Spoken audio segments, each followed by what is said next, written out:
ബിസ്മില്ലാഹിർ റഹ്മാനിർ റഹീം. അൽഹംദുലില്ലാഹി റബ്ബിൽ ആലമീൻ.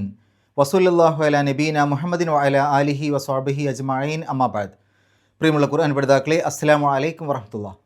പരിശുദ്ധ ഖുർആനിലെ 36-ാം അധ്യായം സൂറത്ത് യാസീനാണ് നമ്മൾ പഠിച്ചുകൊണ്ടിരിക്കുന്നത്. ഈ സൂറത്തിലെ ആദ്യ 6 ആയത്തുകളാണ് ഇതിനകം നമ്മൾ മനസ്സിലാക്കിയത്. ഇന്ന് ഇൻഷാ അല്ലാഹ് 7 മുതൽ 9 വരെയുള്ള ആയത്തുകൾ നമുക്ക് നോക്കാം. അഊദു ബില്ലാഹി മിനശ് ശൈത്വാനിർ റജീം. لقد حق القول على أكثرهم فهم لا يؤمنون إنا جعلنا في أعناقهم أغلالا فهي إلى الأذقان فهم مقمحون وجعلنا من بين أيديهم سدا ومن خلفهم سدا فأغشيناهم فهم لا يبصرون. കഴിഞ്ഞ ക്ലാസ്സിൽ നമ്മൾ മനസ്സിലാക്കി, അള്ളാഹു പ്രവാചകൻ സ്വല്ലല്ലാഹു അലൈഹി വസല്ലമയെ കുറിച്ച് പറയുകയാണ്, തീർച്ചയായും താങ്കൾ ദൂതന്മാരിൽപ്പെട്ടവൻ തന്നെയാണ്, മുർസലുകളിൽപ്പെട്ടവൻ തന്നെയാണ്. മാത്രവുമല്ല, പരിശുദ്ധ ഖുർആൻ അള്ളാഹു അവതരിപ്പിച്ചതാണ്. അത് ഈ ഒരു അള്ളാഹുവിൻ്റെ സന്ദേശത്തിൽ നിന്ന് വിട്ടുപോയ അശ്രദ്ധരായിട്ടുള്ള ആളുകൾക്ക്, അതായത് അവരുടെ പിതാക്കൾക്ക് ഈ ഒരു താക്കീത് എത്താത്ത അത്തരം ആളുകൾക്ക് താക്കീത് നൽകാൻ വേണ്ടിയിട്ടാണത് എന്നുള്ള കാര്യവും കഴിഞ്ഞ ക്ലാസ്സിൽ നമ്മൾ മനസ്സിലാക്കി. ശേഷം അള്ളാഹു പറയുന്നത്, ലഖദ് ഹഖൽ ഖൗലു അലാ അക്സരിഹിം ഫഹും ലാ യുഅ്മിനൂൻ. 7-ാമത്തെ ആയത്ത്. ലഖദ്, ഖദ് എന്ന് പറഞ്ഞാൽ അർത്ഥം തീർച്ചയായും എന്നാണ്.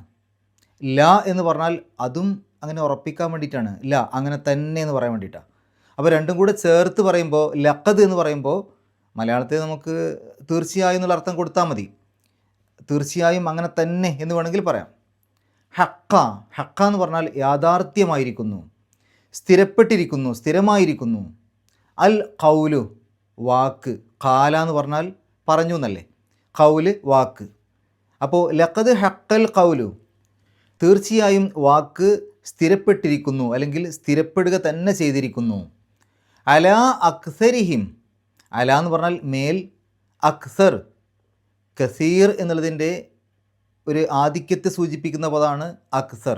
കബീർ എന്നുള്ളതിന് അക്ബർ എന്ന് പറയില്ലേ, അതേപോലെ കസീർ എന്ന് പറഞ്ഞാൽ അധികം, അക്സർ എന്ന് പറഞ്ഞാൽ കുറേ അധികം. അക്സരിഹിം, അവരിൽ കുറേ അധികം. അലാ അക്സരിഹിം, അവരിൽ കുറേ അധികത്തിൻ്റെ മേൽ എന്ന് പറഞ്ഞാൽ അവരിൽ അധികം ആളുകളുടെയും മേൽ, അവരിൽ അധിക പേരുടെയും മേൽ. ഫഹും, ഫ എന്ന് പറഞ്ഞാൽ എന്നിട്ട്, അങ്ങനെ, ആകട്ടെ, പല അർത്ഥങ്ങളും കൊടുക്കാം. ഹും, അവർ. ഫഹും, അവരാകട്ടെ, അല്ലെങ്കിൽ അതിനാൽ അവർ. ലാ യുഅ്മിനൂൻ, ആമന വിശ്വസിച്ചു, യുഅ്മിനു വിശ്വസിക്കും, വിശ്വസിക്കുന്നു. യുഅ്മിനൂൻ അവർ വിശ്വസിക്കും, അവർ വിശ്വസിക്കുന്നു. ലാ യുഅ്മിനൂൻ അവർ വിശ്വസിക്കുകയില്ല. ഒന്നിച്ചായത്തിൻ്റെ അർത്ഥം, ലഖദ് ഹഖൽ ഖൗലു അലാ അക്സരിഹിം ഫഹും ലാ യുഅ്മിനൂൻ. തീർച്ചയായും അവരിൽ അധികം ആളുകളുടെയും മേൽ വാക്ക് സ്ഥിരപ്പെട്ടിരിക്കുന്നു, അവരാകട്ടെ വിശ്വസിക്കുകയില്ല. അടുത്ത ആയത്ത്, ഇന്നാ ജഅൽനാ ഫീ അനാഖിഹിം അഗ്ലാലൻ. ഇന്ന, നിശ്ചയമായും നാം. ഇന്ന എന്ന് പറഞ്ഞാൽ തീർച്ചയായും, നിശ്ചയമായും എന്നാണ് അർത്ഥം. അതിൻ്റെ കൂടെ നാ എന്ന് ചേർക്കുമ്പോൾ നാം എന്നർത്ഥം കിട്ടും. അപ്പോൾ ഇന്ന പ്ലസ് ന, ഇന്നന. ഈ ഇന്നന എന്നുള്ളതിനെ ചുരുക്കി ഇന്ന എന്നും പറയാം, രണ്ടും ഒന്ന് തന്നെയാണ്.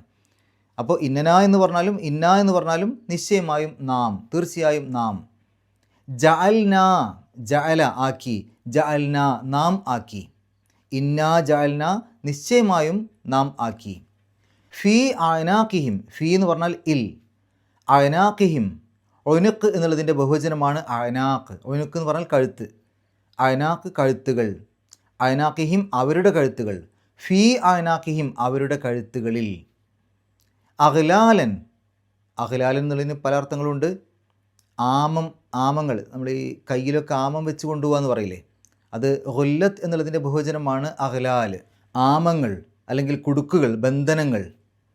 ഫഹിയ ഇലൽ അദ്ഖാനി, ഫഹിയ എന്നിട്ട് അവ, ഫ എന്ന് പറഞ്ഞാൽ എന്നിട്ട്, ഹിയ അത് അല്ലെങ്കിൽ അവ, ഫഹിയ എന്നിട്ട് അത്, എന്നിട്ട് അവ, ഇലൽ അദ്ഖാനി, ഇല എന്ന് പറഞ്ഞാൽ ലേക്ക്, അൽ അദ്ഖാൻ, സിഖൻ എന്നുള്ളതിൻ്റെ ബഹുവചനമാണ് അദ്ഖാൻ.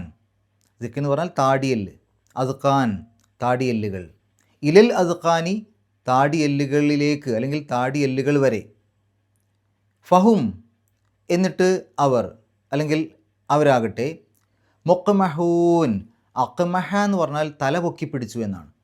മുഖ്മിഹ് എന്ന് പറഞ്ഞാൽ തല പൊക്കി പിടിച്ചവൻ, മുഖ്മഹ് എന്ന് പറഞ്ഞാൽ തലപൊക്കപ്പെട്ടവൻ, മുഖ്മഹൂൻ അത് ബഹുവചനമാണ്, തലപൊക്കപ്പെട്ടവർ. ഒന്നിച്ചായത്തിൻ്റെ അർത്ഥം ഇന്നാ ജഅൽനാ ഫി അനാഖിഹിം അഗ്ലാലൻ ഫഹിയ ഇലൽ അസ്ഖാനി ഫഹും മുഖ്മഹൂൻ. നിശ്ചയമായും നാം അവരുടെ കഴുത്തുകളിൽ ചില ആമങ്ങൾ വെച്ചിട്ടുണ്ട്, അത് അവരുടെ താടിയെല്ലുകളിലേക്ക് എത്തിയിട്ടുണ്ട് അല്ലെങ്കിൽ താടിയെല്ലുകൾ വരെയുണ്ട്, അവരാകട്ടെ തലപൊക്കി പിടിച്ചവരാണ്. അടുത്തായത് വജഅൽനാ മിൻ ബൈനി ഐദീഹിം സദ്ദൻ വമിൻ ഖൽഫിഹിം സദ്ദ ഫഅഗ്ശൈനാഹും ഫഹും ലാ യുബ്സിറൂൻ. വജഅൽന, ജഅല എന്ന് പറഞ്ഞാൽ ആക്കി, ജഅൽന നാം ആക്കി, അതിൻ്റെ മുമ്പിൽ വാവ് വരുമ്പോൾ അത്ഫിൻ്റെ വാവാണ് എന്നർത്ഥത്തിൽ. വജഅൽന നാം ആക്കുകയും ചെയ്തു. മിം ബൈനി ഐദീഹിം, മിം ബൈനി ഐദീഹിം എന്ന് പറഞ്ഞാൽ ശരിക്കും വാക്കർത്ഥം വരിക. യദുൻ എന്ന് പറഞ്ഞാൽ കൈ, ഐദുൻ കൈകൾ, ഐദീഹിം അവരുടെ കൈകൾ, ബൈന ഐദീഹിം അവരുടെ കൈകൾക്കിടയിൽ. അതിനു മുമ്പിൽ മിൻ വരുമ്പോൾ മിൻ ബൈനി എന്നാവും, മിൻ ബൈന എന്നല്ല മിൻ ബൈനി വരും, മിന്ന് വരുമ്പോൾ മിൻ ബൈനി ഐദീഹിം അവരുടെ കൈകൾക്കിടയിലൂടെ. ഇതാണ് ഇതിൻ്റെ വാക്കർത്ഥം. പക്ഷേ മുമ്പിൽ എന്ന് പറയാൻ വേണ്ടിയിട്ടാണ് അറബിയിൽ സാധാരണഗതിയിൽ മിൻ ബൈനി ഐദീഹി എന്ന് പറയാം. കൈകൾക്കിടയിൽ, രണ്ട് കൈകളുടെ ഇടയിൽ എന്ന് പറഞ്ഞാൽ മുൻഭാഗമല്ലേ വരിക. അപ്പോൾ മിൻ ബൈനി ഐദീഹിം അവരുടെ കൈകൾക്കിടയിലൂടെ എന്നാണ് വാക്കർത്ഥമെങ്കിലും നമ്മളവിടെ അർത്ഥം മനസ്സിലാക്കുമ്പോൾ അവരുടെ മുമ്പിലൂടെ എന്ന് അർത്ഥം കൊടുക്കണം. അപ്പോൾ മിൻ ബൈനി ഐദീഹിം അവരുടെ മുമ്പിൽ കൂടി. സദ്ദൻ ഒരു തടവ്, ഒരു മതിൽ, ഒരു മറ. വമിൻ ഖൽഫിഹിം സദ്ദ, വമിൻ ഖൽഫിഹിം, ഖൽഫ് എന്ന് പറഞ്ഞാൽ പിന്നിൽ, ഖൽഫിഹിം അവരുടെ പിന്നിൽ, മിൻ ഖൽഫിഹിം അവരുടെ പിന്നിൽ കൂടി അല്ലെങ്കിൽ അവർ പിന്നിലൂടെ. അതിൻ്റെ തുടക്കത്തിൽ വാവുണ്ട്. വമിൻ ഖൽഫിഹിം അവരുടെ പിന്നിൽ കൂടിയും, അവരുടെ പിൻഭാഗത്ത് കൂടിയും. ആ വാവ് അത്ഫിൻ്റെ വാവാണ്. സദ്ദൻ ഒരു തടവുണ്ട് അല്ലെങ്കിൽ ഒരു മറയുണ്ട്, ഒരു മതിലുണ്ട്. ഫ അഗ്ശൈനാഹും, ഫ എന്നിട്ട് അല്ലെങ്കിൽ അങ്ങനെ, അഗ്ശൈനാഹും, ഖശിയ എന്ന് പറഞ്ഞാൽ മൂടി എന്നാണ്. അഗ്ഷ അതിൻ്റെയും അർത്ഥം മൂടി തന്നെയാണ്. ഈ ഖശിയ എന്ന് പറയുമ്പോൾ സ്വന്തമായിട്ട് എന്തെങ്കിലും സംഗതി വന്നങ്ങ് മൂടുന്നതിന്, ഇപ്പം മേഘമൊക്കെ വന്ന് മൂടുക എന്ന് പറയില്ലേ, അപ്പോൾ ഖശിയ എന്ന് പറയും. അഗ്ഷ എന്ന് പറഞ്ഞാൽ ഒരാൾ മറ്റെന്തെങ്കിലും ഒരു സാധനം കൊണ്ട് ഒരു സാധനത്തെ മറക്കൂലേ, മൂടൂലേ, അങ്ങനെ മൂടുമ്പോഴാണ് അഗ്ഷ എന്ന് പറയാം.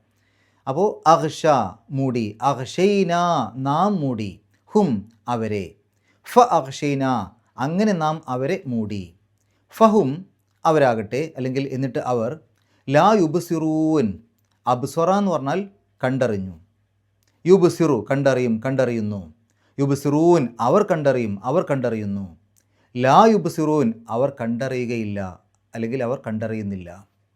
ഒന്നിച്ചായത്തിൻ്റെ അർത്ഥം വജഅൽനാ മിൻ ബൈനി ഐദീഹിം സദ്ദൻ വമിൻ ഖൽഫിഹിം സദ്ദ ഫഅഗ്ശൈനാഹും ഫഹും ലാ യുബ്സിറൂൻ. അവരുടെ മുൻഭാഗത്തുകൂടെ നാം ഒരു മറ വെച്ചിട്ടുണ്ട്, അവരുടെ പിന്നിലൂടെയും ഒരു മറ വെച്ചിട്ടുണ്ട്, അവരെ നാം മൂടിയിട്ടുണ്ട്, അങ്ങനെ നാം അവരെ മൂടിയിട്ടുണ്ട്, അങ്ങനെ അവർ കണ്ടറിയുന്നില്ല. നമുക്കിനി വിശദീകരണത്തിലേക്ക് പോകാം. ഈ ആയത്തുകളിലൂടെ അള്ളാഹു പറയുന്നത് ആ നാട്ടിലെ ആളുകളെക്കുറിച്ചാണ്. കഴിഞ്ഞ ക്ലാസ്സിൽ നമ്മൾ മനസ്സിലാക്കി നബി സല്ലല്ലാഹു അലൈഹി വസല്ലമ ഈ ഒരു പരിശുദ്ധ ഖുർആൻ ആർക്കാണ് പറഞ്ഞു കൊടുക്കേണ്ടത്, ആർക്കാണ് ഇതൊരു താക്കീതായിട്ട് അവതരിപ്പിക്കേണ്ടത് എന്ന് നമ്മൾ മനസ്സിലാക്കി. ആ ആളുകൾ, അവിടെയുള്ള ആ ആളുകളുടെ കൂട്ടത്തിൽ അധികം ആളുകളുടെയും മേൽ വാക്ക് സ്ഥിരപ്പെട്ടു, വാക്ക് യാഥാർത്ഥ്യമായിരിക്കുന്നു എന്നാണ് ഈ 7-ാമത്തെ ആയത്തിൽ പറഞ്ഞത്. ലഖദ് ഹഖൽ ഖൗലു വാക്ക് സ്ഥിരപ്പെട്ടിരിക്കുന്നു, വാക്ക് യാഥാർത്ഥ്യമായിരിക്കുന്നു. എന്താണ് ഈ വാക്ക് യാഥാർത്ഥ്യമാകുക പറഞ്ഞാൽ? അതിൻ്റെ വിശദീകരണമായിക്കൊണ്ട് ഖുർആൻ വ്യാഖ്യാതാക്കൾ പറഞ്ഞിട്ടുള്ള കാര്യം അത് ശിക്ഷയുടെ വാക്കാണ്. അതായത് സൂറത്ത് സജദയിലൊക്കെ അള്ളാഹു പറഞ്ഞിട്ടുണ്ട് ലഅന്ന ജഹന്നമ മിനൽ ജിന്നത്തി വന്നാസി അജ്മഈൻ, അതായത് നരകത്തെ മനുഷ്യരെ കൊണ്ടും ജിന്നുകളെ കൊണ്ടും നിറക്കുമെന്ന് പറഞ്ഞൊരു കാര്യമുണ്ട് സൂറത്ത് സജദയിലൊക്കെ. അത് ശിക്ഷയുടെ കാര്യം പറയാണ്. അപ്പോൾ അങ്ങനെയുള്ള ആ ശിക്ഷയുടെ വാക്ക് ഈ ആളുകളിൽ അധികം ആളുകളുടെയും മേൽ സ്ഥിരപ്പെട്ട് കഴിഞ്ഞു, അത് ഉറപ്പിച്ചു കഴിഞ്ഞു, അത് യാഥാർത്ഥ്യമായിരിക്കുന്നു. എന്തുകൊണ്ടാണ് അങ്ങനെ പറയുന്നത്? അധികം ആളുകളുടെയും മേൽ ഈ ശിക്ഷയുടെ വാക്ക് യാഥാർത്ഥ്യമായിരിക്കുന്നു എന്നുള്ളത്. അതിൻ്റെ കാരണം ഇപ്പം നമ്മളെ സംബന്ധിച്ചിടത്തോളം നമുക്കറിയില്ല ആരൊക്കെയാണ് അവരുടെ ജീവിതത്തിൻ്റെ ഇടയിൽ മരണത്തിന് മുമ്പായിട്ട് ഈ ഒരു യഥാർത്ഥ മതം സ്വീകരിക്കുക, ആരൊക്കെയാണ് അള്ളാഹുവിൻ്റെ സന്ദേശങ്ങൾ അനുസരിച്ച് ജീവിക്കുക നമുക്കറിയില്ല. പക്ഷേ അള്ളാഹുവിന് കൃത്യമായിട്ട് അറിയാലോ ആരൊക്കെയാണ് മരിക്കുന്നതിന് മുമ്പായിട്ട് ഈ ഒരു യഥാർത്ഥ സന്ദേശം സ്വീകരിച്ച് ജീവിക്കുക എന്നുള്ളതൊക്കെ അള്ളാഹുക്ക് നന്നായിട്ട് അറിയാം. അതുകൊണ്ട് തന്നെ എല്ലാ കാലവും ഒരേപോലെയുള്ള അള്ളാഹുവിനെ സംബന്ധിച്ചിടത്തോളം നമുക്കാണ് ഈ വർത്തമാനകാലം, ഭാവി കാലം, ഭൂതകാലം ഒക്കെ ഉള്ളത്. ഈ കാലത്തെയൊക്കെ സൃഷ്ടിച്ചത് അള്ളാഹു ആണല്ലോ. അപ്പോൾ അള്ളാഹുവിനെ സംബന്ധിച്ചിടത്തോളം അങ്ങനെ കാലങ്ങളൊന്നുമില്ല. അള്ളാഹുവിനെ എല്ലാം ഒരേപോലെയാണ്. അപ്പോൾ അള്ളാഹുവിന് കൃത്യമായിട്ട് അറിയാം ആരൊക്കെയാണ് ഇത് സ്വീകരിക്കുക, ആരൊക്കെയാണ് സ്വീകരിക്കാതിരിക്കുക.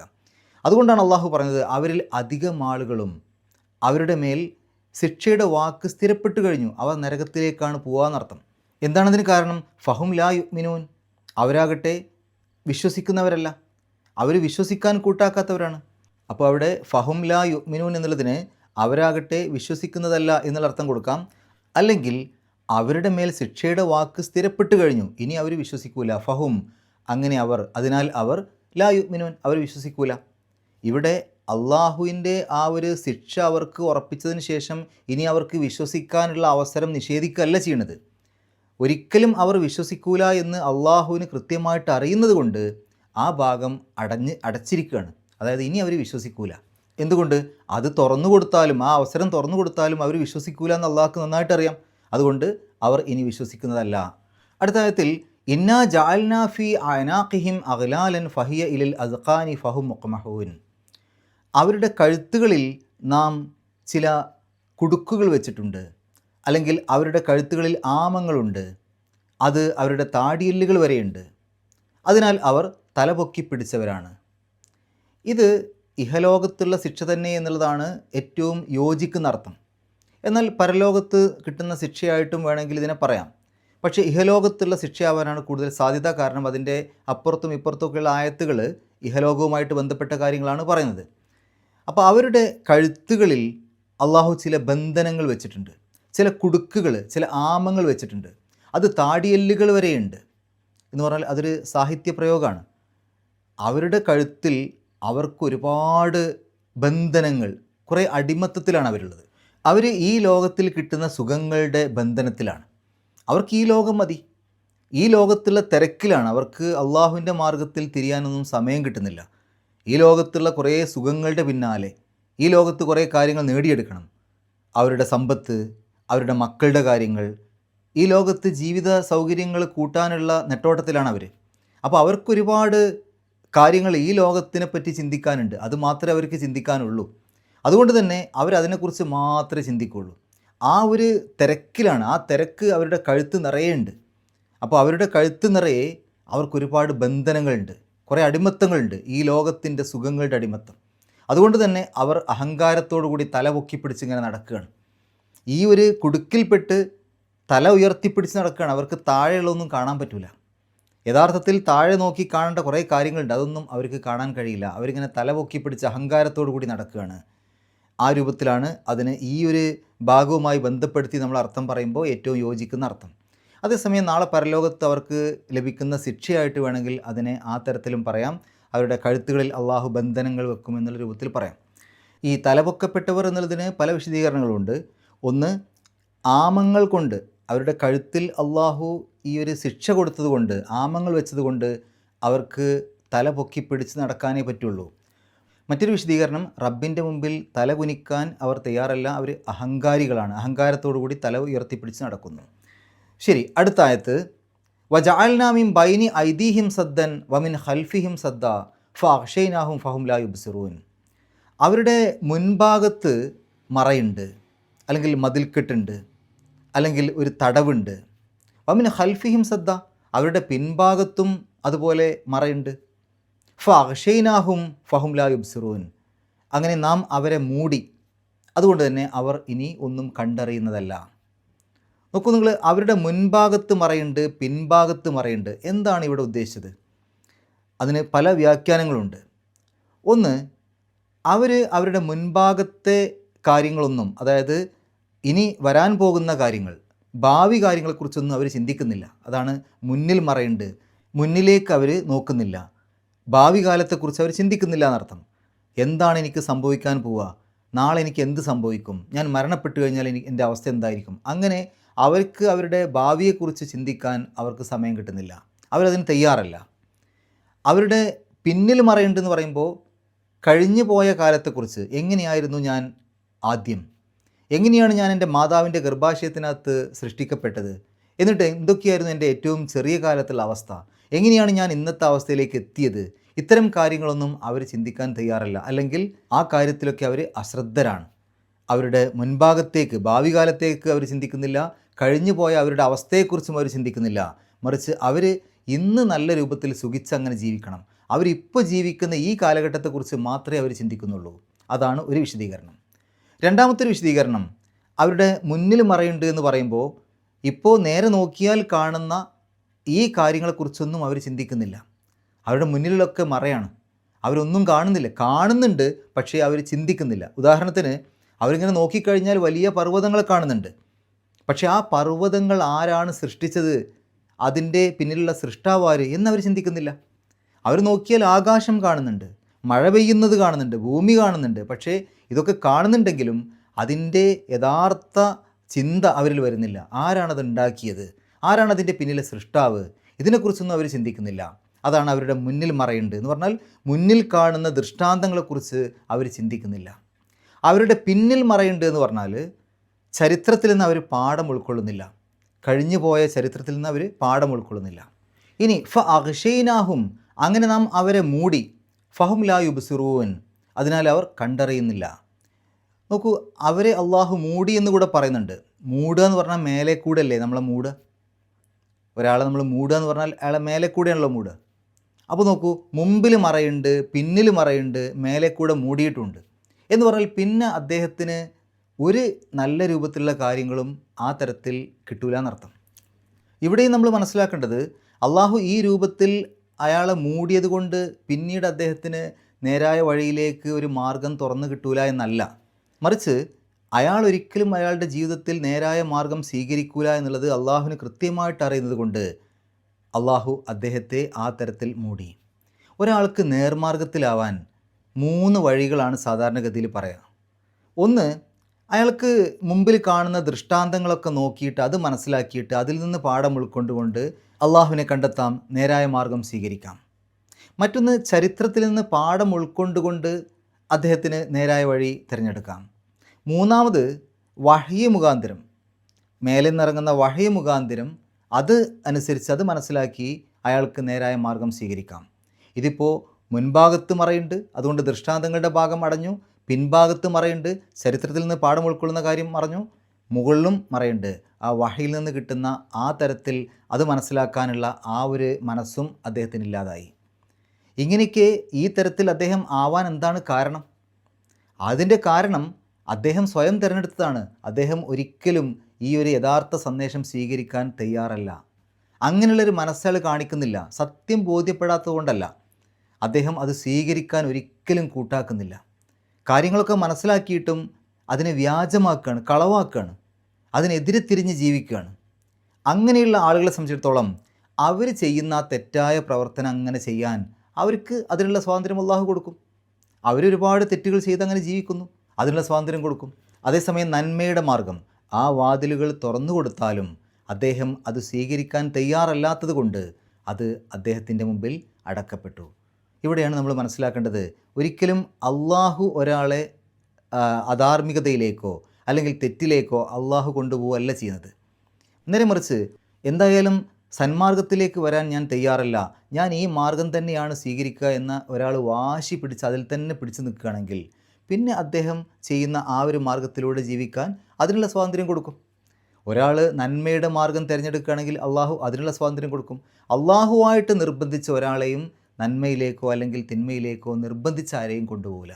അത് തിരഞ്ഞെടുക്കാനുള്ള ഒരു സ്വാതന്ത്ര്യം ഇവിടെ നൽകിയിട്ടുണ്ട്. നന്മയുടെ മാർഗം തിരഞ്ഞെടുക്കുകയാണെങ്കിൽ നമുക്ക് അതിനനുസരിച്ചുള്ള പ്രതിഫലം നാളെ പരലോകത്ത് ലഭിക്കും. തിന്മയുടെ മാർഗം തിരഞ്ഞെടുക്കുകയാണെങ്കിൽ അതിനനുസരിച്ചുള്ള ശിക്ഷയും ലഭിക്കും. ഇനി നമുക്ക് ഈ ആയത്തുകളിൽ വന്ന പാരായണ നിയമങ്ങൾ നോക്കാം. ലഖദ്, അവിടെ ദാലിന് സുക്കൂന്, കൽക്കലത്തിൻ്റെ അക്ഷരമാണ്, എടുത്ത് പറയണം, കുറച്ച് കട്ടിയിൽ പറയണം, കുറച്ച് വെളിവായി കേൾക്കണം. ആ ദ് എന്നുള്ള പദം അത് 5 അക്ഷരങ്ങളാണ് അങ്ങനെയുള്ളത്. കൽക്കലത്തിൻ്റെ അക്ഷരം എന്ന് പറയും. കുത്തുബുജത് എന്ന് ഓർത്താൽ മതി. ഖാഫ്, ത്വാ, ബാ, ജീമ്, ദാല്, ഈ 5 അക്ഷരങ്ങളിൽ ഏത് അക്ഷരത്തിന് സുക്കൂന് വന്നാലും അതിനെ ഒന്ന് വെളിവാക്കി പറയണം. അപ്പോൾ ലഖദ് എന്ന് പറഞ്ഞാൽ പോരാ, ലഖദ്, ലഖദ്, ദ് എന്നുള്ള ശബ്ദം പുറത്തേക്ക് കേൾക്കണം. ഹഖൽ ഖൗലു അലാ അക്സരിഹിം. അവിടെ നോക്കൂ, അലാ എന്നുള്ള ആ ഒരു നീട്ടലിന് ശേഷം തൊട്ട് ശേഷം വന്ന അക്ഷരം ഏതാണ്? ഹംസയാണ്. അക്സരിഹിം എന്നുള്ളതിൻ്റെ തുടക്കത്തിൽ ഹംസയാണ്. അപ്പോൾ നമുക്ക് ഇങ്ങനെ പറയാമല്ലോ, മദ്ദിന് ശേഷം തൊട്ടടുത്ത് തന്നെ ഹംസ വന്നു, പക്ഷേ വ്യത്യസ്ത പദങ്ങളിലാണ്. അലാ എന്നുള്ളതിൻ്റെ കൂടെയാണ് ആ മദ് ഉള്ളത്, അക്സരിഹിം എന്നുള്ളതിൻ്റെ തുടക്കത്തിലാണ് ഹംസ ഉള്ളത്. അപ്പോൾ മദ്ദും ഹംസയും അടുത്തടുത്താണെങ്കിലും വ്യത്യസ്ത പദങ്ങളിലാണ്. അങ്ങനെയാവുമ്പോൾ 4 or 5 ഹർക്കത്തിൻ്റെ ദൈർഘ്യം നീട്ടാൻ അനുവാദമുണ്ട്, നിർബന്ധമല്ല. മദ് മുൻഫസിൽ എന്നാണ് അതിന് പറയാം. അപ്പോൾ അവിടെ നമ്മൾ അലാ അക്സരിഹിം അങ്ങനെ 4 or 5 ഹർക്കത്തിൻ്റെ ദൈർഘ്യം വരെ നീട്ടാൻ അനുവാദമുണ്ട്. ഇനി 2 ഹർക്കത്തിൻ്റെ ദൈർഘ്യം വരെ നീട്ടി ഓതിയാലും പ്രശ്നമില്ല. അലാ അക്സരിഹിം എന്ന് മാത്രം ഓതിയാലും അത് കുഴപ്പമൊന്നുമില്ല. ഫഹും ലാ യുഅ്മിനൂൻ, അവസാനത്തെ നൂന് സുക്കൂന്, തൊട്ട് മുമ്പുള്ള നീട്ടൽ മദ് ആരിലാണ്, അവിടെ 6 ഹർക്കത്തിൻ്റെ ദൈർഘ്യം വരെ നീട്ടാൻ അനുവാദമുണ്ട്. അപ്പോൾ ലാ യുഅ്മിനൂൻ. അടുത്ത ആയത്ത് ഇന്ന, ആ നൂനിൻ്റെ ശബ്ദ് മണിക്കണം. നൂനിനും മീമിനും എവിടെ ശബ്ദ് കണ്ടാലും പരിശുദ്ധ ഖുർആനിൽ അതൊക്കെ നമ്മൾ മണിച്ചിട്ടാണ് പാരായണം ചെയ്യേണ്ടത്. അപ്പോൾ ഇന്ന ജഅൽന ഫീ അനാഖിഹിം, ഇവിടെ നേരത്തെ തൊട്ട് മുമ്പ് പറഞ്ഞ പോലെ ഫീ എന്നുള്ളതിന് നീട്ടലുണ്ട്. അതിന് ശേഷം വരുന്ന അക്ഷരം അനാഖിഹിം എന്നുള്ളതിൻ്റെ തുടക്കത്തിൽ ഹംസയാണ്. അപ്പോൾ മദ്ദിന് ശേഷം ഹംസ വന്നു, പക്ഷേ വ്യത്യസ്ത പദങ്ങളിലാണ്. 4 or 5 ഹർക്കത്തിൻ്റെ ദൈർഘ്യം നീട്ടാൻ അനുവാദമുണ്ട്, നിർബന്ധമല്ല. മദ് മുൻഫസിൽ. ഫീ അനാഖിഹിം അഗ്ലാലൻ, അഗ്ലാലൻ എന്നുള്ളതിൻ്റെ അവസാനത്തിൽ തൻവീനാണ്. അതിന് ശേഷം വരുന്ന അക്ഷരം ഫ ആണ്, ഫഹിയ എന്നുള്ളതിൻ്റെ തുടക്കത്തിൽ ഫ.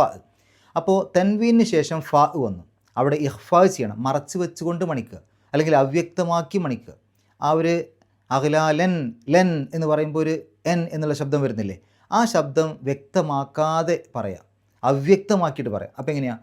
അഗ്ലാലം ഫഹിയ, അഗ്ലാലം ഫഹിയ, ഫഹിയ ഇലൽ അദ്ഖാനി ഫഹും മുഖ്മഹുൻ. അവിടെ നോക്കൂ, ഫഹും എന്നുള്ളതിൻ്റെ അവസാനത്തിൽ ഒരു സുക്കൂനുള്ള മീമുണ്ട്.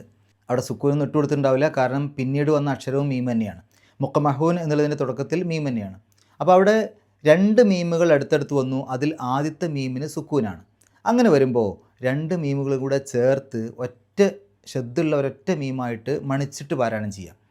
ഇദ്ഗാം മുതമാസിലൈനി എന്നാണ് അതിന് പറയാം, ഒരേ അക്ഷരങ്ങൾ തമ്മിൽ ആ രൂപത്തിൽ ലയിപ്പിക്കുമ്പോൾ. അപ്പോൾ ഫഹും മുഖ്മഹൂൻ, ഫഹും മുഖ്മഹൂൻ. മുഖ്മഹൂൻ എന്നുള്ളിടത്ത് ഖാഫിന് സുക്കൂന് വന്നു. നേരത്തെ നമ്മൾ ദാലിന് സുക്കൂന് വന്നപ്പോൾ 5 അക്ഷരങ്ങളെ പറഞ്ഞില്ലേ, അതിൽ ഈ ഒരു ഖാഫിൻ്റെ സുക്കൂനുള്ള അല്ലെങ്കിൽ സുക്കൂനുള്ള ഖാഫും വന്നിട്ടുണ്ട്. ഖുത്തുബുജദ്, തുടക്കത്തിലെ പറഞ്ഞത് ഖുത്തുബുജദ് ഖാഫാണ്. അപ്പോൾ ഇവിടെ ഖാഫിന് സുക്കൂന് വന്നു, അതിനെ വെളിവാക്കി പറയണം. മൊക്ക് ഖ് എന്നുള്ള ശബ്ദം പുറത്തേക്ക് കേൾക്കണം. മൊക്ക് മഹൂൻ, അവസാനത്തെ നൂന് സുക്കൂന്, തൊട്ട് മുമ്പുള്ള നീട്ടൽ 6 ഹർക്കത്തിൻ്റെ ദൈർഘ്യം വരെ ആവാം, അത് മദ് ആരിലാണ്. അടുത്ത ആയത്ത് വജഅൽന മിൻ ബൈനി. അവിടെ നോക്കൂ, മിൻ ബൈനി എന്ന് പറയുമ്പോൾ മിൻ സുക്കൂനുള്ള നൂന് വന്നു, ബൈനി അതിൻ്റെ തുടക്കത്തിൽ ബ വന്നു. അപ്പോൾ സുക്കൂനുള്ള നൂനിന് ശേഷം ബ ആണ് വന്നത്. അങ്ങനെ വരുമ്പോൾ ആ സുക്കൂനുള്ള നൂനിനെ സുക്കൂനുള്ള മീമാക്കിയിട്ട് അല്ലെങ്കിൽ മീമിൻ്റെ ശബ്ദത്തിൽ അതിനെ പറയാം. മിൻ എന്ന് പറയുമ്പോൾ എൻ എന്നല്ലേ, അതിന് പകരം മിം, മീമിലേക്ക് കൊണ്ടുപോകുക. അതും പെട്ടെന്നുള്ളൊരു മീമല്ല, സാവകാശം മീമിലേക്ക് കൊണ്ടുപോകുക, ഒരു അവ്യക്തമായ രൂപത്തിൽ വേണമെങ്കിൽ പറയാം. അപ്പോൾ മീം ബൈനി, മീം ബൈനി, ആദ്യം ഇങ്ങനെ പതുക്കെ ഒരു ചുണ്ടിൻ്റെ ഇടയിൽ വിടവ് വെച്ചിട്ട് അവസാനം ബാ പറയുന്ന സമയത്ത് ചുണ്ടങ്ങ് കൂട്ടുക. മീം ബൈനി, അതിനെ ഇഖ്ലാബ് എന്നാണ് പറയുക. ഒരു ശബ്ദത്തെ മറ്റൊരു ശബ്ദമാക്കി മാറ്റുക, അല്ലെങ്കിൽ ഒരു അക്ഷരത്തെ മാറ്റിമറിക്കുക. അപ്പോൾ ഇഖ്ലാബ്, ഖൽബ് എന്ന് പറഞ്ഞാൽ എന്താണ്? മാറി മറിയുന്നത് അല്ലെങ്കിൽ മാറ്റിമറിക്കുന്നതെന്നൊക്കെ അല്ലേ ഹൃദയത്തിന് പറയുന്ന ആ ഒരു പേര്. അപ്പോൾ ഇവിടെ ഇഖ്ലാബ് എന്ന് പറയാം, അതായത് മാറ്റിമറിക്കൽ, ഒരക്ഷരത്തെ മറ്റൊരു അക്ഷരമാക്കിയിട്ട് ഉച്ചരിക്കൽ. ഐദീഹിം സദ്ദൻ, അവിടെ തൻവീന് വന്നു, സദ്ദൻ എന്നുള്ളതിൻ്റെ അവസാനത്തിൽ തൻവീന് വന്നു, ശേഷം ഏതാണ്? വാവാണ്. അപ്പോൾ വാവിൻ്റെ മുമ്പ് തൻവീന് വരുമ്പോൾ ആ തൻവീനിനെ വാവിലേക്ക് ലയിപ്പിക്കുക, മണിക്കുക. ഇദ്ഗാം ബിഗുന്ന. 4 അക്ഷരങ്ങളുടെ മുമ്പിൽ തൻവീനോ സുക്കൂനുള്ള നൂനോ വരുമ്പോൾ ഈ നിയമമാണ്. ഏതൊക്കെയാണ് 4 അക്ഷരങ്ങൾ? നൗമി എന്ന് ഓർത്താൽ മതി. നൂന്, വാവ്, മീമ്, യാ. ഈ 4 അക്ഷരങ്ങളിൽ ഏത് അക്ഷരത്തിൻ്റെ മുമ്പിലും സുക്കൂനുള്ള നൂനോ തൻവീനോ വന്നാൽ ആ സുക്കൂനുള്ള നൂനിനെ അല്ലെങ്കിൽ തൻവീനിനെ ഈ അക്ഷരങ്ങളിലേക്ക്, ഈ പറഞ്ഞ അക്ഷരങ്ങളിലേക്ക് ലയിപ്പിക്കുക, മണിക്കുക. അപ്പോൾ ഇവിടെ തൻവീന് ശേഷം വാവ് വന്നു, അപ്പോൾ ആ തൻവീനിലുള്ള നൂനിൻ്റെ ശബ്ദത്തെ ഈ ഒരു വാവിലേക്ക് ലയിപ്പിക്കണം, മണിക്കണം. അപ്പോൾ ഇങ്ങനെ പറയാം, സദ്ദം വ, സദ്ദം വ. ആ വാവിലേക്ക് ആ തൻവീനെ അങ്ങ് ലയിപ്പിക്കുക, മണിക്കുക. വമിൻ ഖൽഫിഹിം, അവിടെ ഖാഇൻ്റെ മുമ്പ് സുക്കൂനുള്ള നൂന് വന്നു, അവിടെ ഇൽഹാറാണ് നിയമം. 6 അക്ഷരങ്ങളുടെ മുമ്പിൽ സുക്കൂനുള്ള നൂനോ തൻവീനോ വന്നാൽ ഇൽഹാർ ചെയ്യണം, വെളിവാക്കി പറയണം. അപ്പോൾ എൻ എന്നുള്ള ശബ്ദം പുറത്തേക്ക് കേൾക്കും. വമിൻ ഖൽഫിഹിം, വമിൻ എൻ എന്നുള്ള ശബ്ദം പുറത്തേക്ക് കേൾക്കണം, അവിടെ മണിക്കാനൊന്നും പാടില്ല. ഏതൊക്കെയാണ് ഈ 6 അക്ഷരങ്ങൾ? ഹംസ ഹ ഐൻ ഹ ഗൈൻ ഹ. ഹംസ എന്ന് പറയുമ്പോൾ നമ്മൾ അ ഇ ഉ എന്നൊക്കെ പറയില്ലേ, അതാണ് ഹംസ. ഹ നമ്മൾ ഹ എന്ന് പറയില്ലേ. പിന്നെ ഐൻ എന്നുള്ള അക്ഷരം, ഹ, പിന്നെ ഗൈൻ ഹ. ഈ 6 അക്ഷരങ്ങളിൽ ഏത് അക്ഷരത്തിൻ്റെ മുമ്പിലാണെങ്കിലും സുക്കൂനുള്ള നൂനോ തെൻവീനോ വന്നു കഴിഞ്ഞാൽ അവിടെ ഇൽഹാർ ചെയ്യണം എന്ന് പറഞ്ഞാൽ വെളിവാക്കി പറയണം ആ സുക്കൂനുള്ള നൂനിനെ അല്ലെങ്കിൽ തെൻവീനെ. അപ്പോൾ ഇവിടെ സുക്കൂനുള്ള നൂന് വന്നു, അപ്പോൾ വമിൻ എൻ എന്നുള്ള ശബ്ദം പുറത്തേക്ക് കേൾക്കണം. ഇങ്ങനെ ഇൽഹാറുള്ള സന്ദർഭങ്ങളിൽ മാത്രം ഈ സുക്കൂനുള്ള നൂനിൻ്റെ കൂടെ ആ പുള്ളിക്ക് പുറമെ ആ സുക്കൂനിൻ്റെ അടയാളവും കൊടുത്തിട്ടുണ്ടാവും. ഇൽഹാർ അല്ലാത്ത ഒരു സന്ദർഭങ്ങളിലും ആ നൂന് എഴുതുമ്പോൾ ആ പുള്ളി മാത്രമേ ഉണ്ടാവുള്ളൂ, അതിന് ആ സുക്കൂനിൻ്റെ അടയാളം ഉണ്ടാവില്ല സുക്കൂനിലെ നൂന് എഴുതുമ്പോൾ. ശരി, വമിൻ ഖൽഫിഹിം സദ്ദൻ, അവിടെ വീണ്ടും തൻവീന് വന്നു, ശേഷം ഫ ആണ്. ഫിൻ്റെ മുമ്പ് തൻവീന് വരുമ്പോൾ ഇഖ്ഫ ചെയ്യുക, മറച്ചു വെച്ചുകൊണ്ട് മണിക്കുക. അപ്പോൾ സദ്ദം ഫ, സദ്ദം ഫ. ഫഅഗ്ശൈനാഹും ഫഹും ലാ യുബ്സിറൂൻ, ബാഇന് സുക്കൂന്. നേരത്തെ ഖുതുബ് പറഞ്ഞില്ലേ, ഖുതുബ്, അവിടെ ബ് ബാ. അപ്പോൾ 5 അക്ഷരങ്ങളിൽ 3 അക്ഷരത്തിൻ്റെ നിയമം ഇവിടെ തന്നെ വന്നു, ഈ ആയത്തുകളിൽ തന്നെ വന്നു അല്ലേ. ദാൽ ഇവിടെ വന്നു തുടക്കത്തിൽ, പിന്നെ ഖാഫ് വന്നു, ഇവിടെ ബാഉം വന്നു. സുക്കൂനുള്ള രൂപത്തിലാണ് എല്ലാം വന്നത്. അപ്പോൾ അതുകൊണ്ട് അതിനെ വെളിവാക്കി പറയണം. ബ് എന്നുള്ള ശബ്ദം പുറത്തേക്ക് കേൾക്കണം. യുബ് സിറു എന്ന് പറഞ്ഞാൽ പോരാ, യുബ് ബ് എന്നുള്ള ശബ്ദം വെളിവായി കേൾക്കണം. യുബ് സിറൂൻ, യുബ് സിറൂൻ. അവസാനത്തെ നൂന് സുക്കൂന്, തൊട്ട് മുമ്പുള്ള നീട്ടൽ 6 ഹർക്കത്തിൻ്റെ ദൈർഘ്യം വരെ ആവാം, അത് മദ്ദുകാരിലാണ്. ഇനി നമുക്ക് ഈ 3 ആയത്തുകളൊന്ന് പാരായണം ചെയ്യാം, ശേഷം ഗ്രാമർ പറയാം. അഊദു ബില്ലാഹി മിനശ് ശൈത്വാനിർ റജീം. ലഖദ് ഹഖ്ഖൽ ഖൗലു അലാ അക്സരിഹിം ഫഹും ലാ യുഅ്മിനൂൻ. ഇന്നാ ജഅൽനാ ഫീ അഅനാഖിഹിം അഗ്ലാലാൻ ഫഹിയ ഇലൽ അസ്ഖാനി ഫഹും മുഖ്മഹൂൻ. വജഅൽനാ മിൻ ബൈനി ഐദീഹിം സദ്ദൻ വമിൻ ഖൽഫിഹിം സദ്ദൻ ഫഅഗ്ശൈനാഹും ഫഹും ലാ യുബ്സിറൂൻ. ഗ്രാമർ നോക്കുകയാണെങ്കിൽ ലഖദ് ഹക്ക, ഈ മാലിയായ പദത്തിൻ്റെ മുമ്പിൽ ഖദ് വരുമ്പോൾ തീർച്ചയായും എന്നുള്ള അർത്ഥം കൊടുക്കും. അതേസമയത്ത് മുലാരിയായിട്ടുള്ള പദത്തിൻ്റെ മുമ്പിലാണ് ഖദ് വന്നതെങ്കിൽ ഏറെക്കുറെ എന്നുള്ള അർത്ഥമാണ് കിട്ടുക. അപ്പോൾ ഇവിടെ ഹക്ക എന്നുള്ളത് മാലിയായൊരു പദമാണ്, യാഥാർത്ഥ്യമായി. അത് പാസ്റ്റ് ടെൻസ് ആണ്, ഭൂതകാലക്രിയയാണ്, മാലിയായ പദമാണ്. അതിൻ്റെ മുമ്പിൽ ഖദ് എന്ന് വരുമ്പോൾ തീർച്ചയായും എന്നുള്ള അർത്ഥം കൊടുക്കും. ഇനി എന്താണ് ഉറപ്പായത്, എന്താണ് യാഥാർത്ഥ്യമായത്? അൽ ഖൗലു. അപ്പോൾ അതെന്താ? അത് സബ്ജക്റ്റാണ് അല്ലെങ്കിൽ ഫായിലാണ്, കർത്താവാണ്. ഫായിലിന് എപ്പോഴും ഇറാബ് റഫ് ആയിരിക്കും. റഫ് എന്ന് പറഞ്ഞാൽ സാധാരണഗതിയിൽ ലംബ് കൊണ്ടാണ് സൂചിപ്പിക്കുക. അപ്പോൾ ഇവിടെ അൽ ഖൗലു എന്നുള്ളത് ലമ്മിട്ട് എഴുതിയിട്ടുണ്ട്, അത് റഫിൻ്റെ രൂപമാണ്. അതിന് റഫ് കിട്ടാനുള്ള കാരണം അത് ഫായിലായതുകൊണ്ടാണ്. അലാ അക്സരിഹിം, അല എന്നുള്ളത് ഹർഫ് ജറാണ്. അല, ഇല, ഫി, ബി പോലെയുള്ള പദങ്ങളൊക്കെ ഹർഫ് ജറാണ്. അതിനുശേഷം വരുന്ന ഇസ്മുകൾക്ക് ജെറ് കിട്ടും. ജെറ് എന്ന് പറഞ്ഞാൽ സാധാരണഗതിയിൽ കസ്ർ കൊണ്ടോ കസ്ർ തൻവീനോടാണ് സൂചിപ്പിക്കുക, എപ്പോഴും അങ്ങനെയല്ല. അപ്പോൾ ഇവിടെ അക്സരി അവസാനത്തിൽ കസ്റിടാനുള്ള കാരണം അല വന്നതുകൊണ്ടാണ്, അല്ലെങ്കിൽ അക്സറു എന്ന് എഴുതാമായിരുന്നു. ഇനി അക്സരി എന്നുള്ളതിൻ്റെ അവസാനത്തിൽ കസ്ർ വന്നു, അതിനുശേഷം പിന്നെ ഹിം എന്നാണ് ചേരുക, ഹും എന്ന് ചേരില്ല. ഹിം എന്ന് പറഞ്ഞാലും ഹും എന്ന് പറഞ്ഞാലും ഒക്കെ ഒരേ അർത്ഥമാണ്. പക്ഷേ തൊട്ട് മുമ്പുള്ള അക്ഷരത്തിന് കസ്റാണെങ്കിൽ ഹിം എന്നാണ് ചേർക്കുക, തൊട്ട് മുമ്പുള്ള അക്ഷരത്തിന് ലമ്മാണെങ്കിൽ ഹും എന്നാണ് ചേർക്കുക. അപ്പോൾ അക്സറു എന്നാണെങ്കിൽ അക്സറു ഹും എന്നാ പറയുക. അതേസമയത്ത് അക്സരി എന്നായതുകൊണ്ട് അക്സരി ഹിം എന്നാ പറയുക, അക്സരി ഹും എന്ന് പറയില്ല. ഫഹും ലാ യുഅ്മിനൂൻ. ഇന്ന ജഅൽന, ജഅൽന നാം ആക്കി. അവിടെ നാ എന്നുള്ളത്, നാം എന്നുള്ളത് അവിടെ ഫായിലാണ്, സബ്ജക്റ്റാണ്, കർത്താവാണ്. അത് റഫിൻ്റെ സ്ഥാനത്താണെന്ന് പറയാം, അതിന് ലമ്മിട്ട് എഴുതാനൊന്നും പറ്റില്ല, അത് റഫിൻ്റെ സ്ഥാനത്താണെന്ന് പറയാനേ പറ്റുള്ളൂ. ഫീ അഅനാഖിഹിം, ഫീ എന്നുള്ളത് ഹർഫ് ജറാണ്, അതിനുശേഷം വരുന്ന ഇസ്മുകൾക്ക് ജെറ് കിട്ടും. അയനാഖി എന്നെഴുതാനുള്ള കാരണം ഫീ വന്നതുകൊണ്ടാണ്, അല്ലെങ്കിൽ അയനാഖു എന്നെഴുതാമായിരുന്നു. ഇനി അയനാഖി എന്ന് എഴുതിയ സ്ഥിതിക്ക് പിന്നെ ഹിം എന്നാണ് ചേരുക, ഹും എന്ന് ചേരൂല. അഗ്ലാലൻ, എന്താണ് കഴുത്തിൽ വെച്ചത്? അഗ്ലാൽ, ആമങ്ങൾ. അപ്പോൾ അത് മഫൂലും ബിഹിയാണ്, ഒബ്ജക്റ്റാണ്, കർമ്മാണ്.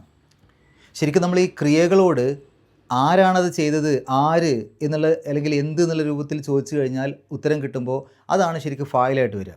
എന്തിനെപ്പറ്റി, എന്തിനെ, ആരെ എന്നുള്ള രൂപത്തിലൊക്കെ ചോദിക്കുമ്പോൾ അതിന് ഉത്തരം കിട്ടുമ്പോൾ അതാണ് മഫൂലും ബിഹി അല്ലെങ്കിൽ ഒബ്ജക്റ്റ് കർമ്മമായിട്ട് വരിക. ഇപ്പോൾ ഇവിടെ ഇന്നാ ജഅൽന, തീർച്ചയായും നാം ആക്കി. ആരാണ് ആക്കിയത്? നാം. അപ്പോൾ അതാണ് ഫായിൽ. ഇനി എന്തിനെയാണ് ആക്കിയത്? അഗ്ലാൽ, ആമങ്ങളെ, ആമങ്ങളെയാണ് കഴുത്തിൽ വെച്ചത്. അപ്പോൾ ആമങ്ങൾ, അഗ്ലാൽ എന്നുള്ള വാക്ക് അത് മഫൂലും ബിഹിയാണ്, ഒബ്ജക്റ്റാണ്, കർമ്മാണ്. ഈ മഫൂലും ബിഹിക്ക് എപ്പോഴും ഇറാബ് നെസ്ബായിരിക്കും. നെസ്ബ് എന്ന് പറഞ്ഞാൽ സാധാരണഗതിയിൽ ഫത്തഹ കൊണ്ടോ ഫത്തഹ തൻവീൻ കൊണ്ടോ ആണ്. പക്ഷേ എപ്പോഴും അങ്ങനെയല്ല. ഇവിടെ ഫതഹ് തൻവീൻ ഇട്ട് എഴുതിയിട്ടുണ്ട്, അതാ നെസ്ബിനെ സൂചിപ്പിക്കാനാണ്. ഫഹിയ ഇലൽ അദ്ഖാനി, ഇല എന്നുള്ളത് ഹർഫ് ജറാണ്. അതിനുശേഷം വരുന്ന ഇസ്മുകൾക്ക് ജറ് കിട്ടും. അതുകൊണ്ടാണ് അദ്ഖാനി അവസാനത്തിൽ കസ്റിട്ട് എഴുതിയത്. ഫഹും മുഖ്മഹൂൻ. വജഅൽന മിൻ ബൈനി, ഈ മിൻ എന്നുള്ളത് ഹർഫ് ജറാണ്. അതിനുശേഷം ബൈന എന്നുള്ള പദം വന്നു. ബൈന ശരിക്ക് ഒരു ലർഫാണ്. രണ്ട് തരം ലർഫുണ്ട്. സമയത്തെ സൂചിപ്പിക്കുന്ന ലർഫുണ്ട്, സ്ഥാനത്തെ സൂചിപ്പിക്കുന്ന ലർഫുണ്ട്. ഇതൊരു സ്ഥാനത്തെ സൂചിപ്പിക്കുന്ന ലർഫ് എന്നാണ് ഇതിന് പറയാം. ബൈന എന്ന് പറഞ്ഞാൽ ഇടയിൽ, അപ്പോൾ ഒരു സ്ഥാനത്തെ, ഒരു സ്ഥലത്തെ സൂചിപ്പിക്കുന്നതാണ്. അതിനു മുമ്പിൽ മിൻ വരുമ്പോൾ മിൻ ബൈനി എന്നാവും, മിൻ ഹർഫ് ജർ ആയതുകൊണ്ട്. ഇനി ആ ബൈനി എന്നുള്ള പദത്തെ ഐദ് എന്നുള്ളതിലേക്ക് ചേർത്തു. അപ്പോൾ അവിടെ ലർഫ് മുലാഫിൻ ഇലൈഹി എന്നാണ് പറയുക. മുലാഫിൻ ഇലൈഹിക്ക് എപ്പോഴും ഇറാബ് ജറായിരിക്കും. സാധാരണ കസ്ർ കൊണ്ടോ കസ്ർ തൻവീൻ കൊണ്ടോ ആണ് സൂചിപ്പിക്കുക. മിൻ ബൈനി ഐദീഹിം സദ്ദൻ. അപ്പോൾ വജഅൽന, നാം വെച്ചു, നാം വെക്കുകയും ചെയ്തു. എന്തിനെയാണ് വെച്ചത്? സദ്ദൻ, ഒരു മറ. അപ്പോൾ ആ സദ്ദൻ എന്നുള്ളത് മഫ്ഊലുൻ ബിഹിയാണ്, ഒബ്ജക്റ്റാണ്, കർമ്മാണ്. ആ മഫ്ഊലുൻ ബിഹിക്ക് എപ്പോഴും ഇറാബ് നസ്ബായിരിക്കും എന്ന് പറഞ്ഞല്ലോ. അതുകൊണ്ടാണ് സദ്ദൻ ഫതഹ് തൻവീൻ ഇട്ട് എഴുതിയത്. വമിൻ ഖൽഫിഹിം സദ്ദൻ, അവരുടെ പിൻഭാഗത്തുകൂടെയും എന്തുണ്ട്? സദ്ദൻ, ഒരു മറയുണ്ട്. അല്ലെങ്കിൽ അവരുടെ പിൻഭാഗത്തുകൂടെയും എന്ന് പറയുമ്പോൾ അവിടെയും വജഅൽന, നാം വെച്ചു സദ്ദൻ. അപ്പോൾ അവരുടെ പിൻഭാഗത്തും ഒരു മറ വെച്ചു എന്നാണ്. അപ്പോൾ ആ സദ്ദൻ എന്നുള്ള ഇവിടുത്തെ സദ്ദൻ എന്നുള്ളതും മഫ്ഊലുൻ ബിഹിയാണ്. അതുകൊണ്ടാണ് അതിനും ഫതഹ് തൻവീൻ ഇട്ട് എഴുതിയത്, നെസ്ബ് കൊടുക്കാൻ വേണ്ടിയിട്ട്. അഗ്ഷൈനാഹും, ഈ അഗ്ഷൈനാഹും എന്നെടുത്തു കഴിഞ്ഞാൽ അതിൽ ഫിഅലും വന്നു, ഫായിലും വന്നു, മഫ്ഊലുൻ ബിഹിയും വന്നു.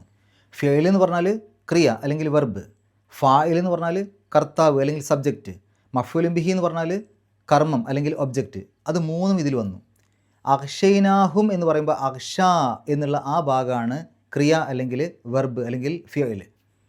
ഇനി അഗ്ഷൈന, നാ, നാം മൂടി എന്നല്ലേ. അപ്പോൾ നാം, അവിടെ ആ നാം എന്നുള്ള ആ ഭാഗം, നാ എന്നുള്ള അതാണ് അവിടെ ഫായിൽ അല്ലെങ്കിൽ കർത്താവ് അല്ലെങ്കിൽ സബ്ജക്റ്റ്. ഈ ഫായിലിന് എപ്പോഴും ഇറാബ് റഫ് ആയിരിക്കും എന്ന് പറഞ്ഞല്ലോ. ഇത് റഫിൻ്റെ സ്ഥാനത്താണെന്ന് പറയാനേ പറ്റുള്ളൂ. ചില പദങ്ങൾ റഫിൻ്റെ സ്ഥാനത്ത് എഴുതിയാലും അത് അങ്ങനെ തന്നെ എഴുതാനേ പറ്റുള്ളൂ. അതിനെ മബ്നിയായ പദങ്ങൾ എന്ന് പറയാം. ഇപ്പോൾ ഹുവ എന്നൊരു സ്ഥലത്ത് കണ്ടാൽ അതിന് ഹുവി, ഹുവു എന്നൊന്നും മാറ്റി എഴുതാൻ പറ്റില്ല. അത് എപ്പോഴും ഹുവ തന്നെ എഴുതാൻ പറ്റുള്ളൂ. ഹിയ, അങ്ങനെയുള്ള പദങ്ങളൊക്കെ ഉണ്ട്. അപ്പോൾ ഇവിടെ ഈ നാ എന്നുള്ളത് അങ്ങനെയാണ്. അതിനെ അങ്ങനെ തന്നെ എഴുതാനേ പറ്റുള്ളൂ, അതിനെ മാറ്റി എഴുതാൻ പറ്റില്ല. അതിനെ മബ്നി എന്നാണ് പറയാം. അപ്പോൾ അത് റഫിൻ്റെ സ്ഥാനത്താണെന്ന് പറയാം. ഇനി അഗ്ഷൈനാഹും, ഹും എന്ന് പറയുമ്പോൾ അവരെ, നാം അവരെ മൂടി എന്നാണ്. അപ്പോൾ നാം അവരെ മൂടി. നാം എന്ന് പറയുന്നത് അവിടെ കർത്താവാണ്, മൂടി എന്നുള്ളത് അവിടെ ക്രിയയാണ്, അവരെ എന്നുള്ളത് മഫ്ഊലുൻ ബിഹിയാണ് അല്ലെങ്കിൽ ഒബ്ജക്റ്റാണ് അല്ലെങ്കിൽ കർമ്മമാണ്. അപ്പോൾ ഹും എന്നുള്ളത് മഫ്ഊലുൻ ബിഹി ആയതുകൊണ്ട് അതിന് നെസ്ബ് കൊടുക്കണം. സാധാരണഗതിയിൽ നെസ്ബ് എന്ന് പറഞ്ഞാൽ ഫതഹ് കൊണ്ടോ ഫതഹ് തൻവീൻ കൊണ്ടാണ്. പക്ഷേ ഹും എന്നുള്ള പദം അത് നേരത്തെ പറഞ്ഞ പോലെ മബ്നിയാണ്, അതിനെ മാറ്റാനൊന്നും പറ്റില്ല. അത് ഹും എന്ന് തന്നെ എഴുതാനേ പറ്റുള്ളൂ. ഇത്രയും കാര്യങ്ങളാണ് ഈ ആയത്തുകളിലൂടെ നമ്മൾ മനസ്സിലാക്കേണ്ടത്. അള്ളാഹു പരിശുദ്ധ ഖുർആൻ ഏറ്റവും നല്ല രൂപത്തിൽ പഠിക്കുവാനും അത് ജീവിതത്തിൽ പകർത്തുവാനും കഴിവിൻ്റെ പരമാവധി മറ്റുള്ള ആളുകൾക്ക് എത്തിച്ചു കൊടുക്കുവാനുമുള്ള സന്മനസ്സും തൗഫീക്കും സൗഭാഗ്യവും നമുക്കേവർക്കും പ്രദാനം ചെയ്യുമാറാകട്ടെ. വാഖിർ ദഅ്വാനാ അൽഹംദുലില്ലാഹി റബ്ബിൽ ആലമീൻ. അസ്സലാമു അലൈക്കും വറഹ്മത്തുള്ളാഹി.